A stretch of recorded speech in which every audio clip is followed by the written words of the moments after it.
Thank you, Mr. Smith, for joining us. As you all know, we're going to go over his child's 504 plan. As you all know, the Americans with Disabilities Act, Section 504 of the Rehabilitation Act, and the Individuals with Disabilities Education Act all provide protections to people with disabilities, including children with diabetes. These federal laws ensure equal access to school-sponsored activities. Students may not be shut out of any school activity because of their diabetes, and they are entitled to a medically safe environment.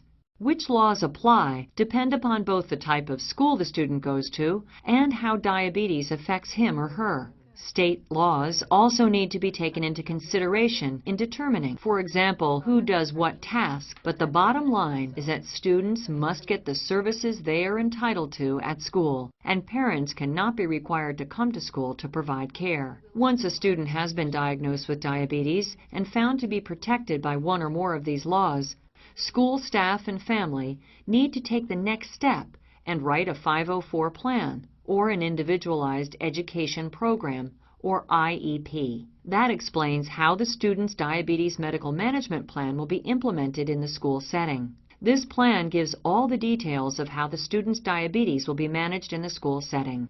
The school, the student, and the parents all need to be on the same page. They need to know where and when the student should check blood glucose, and whether the student needs help in doing so.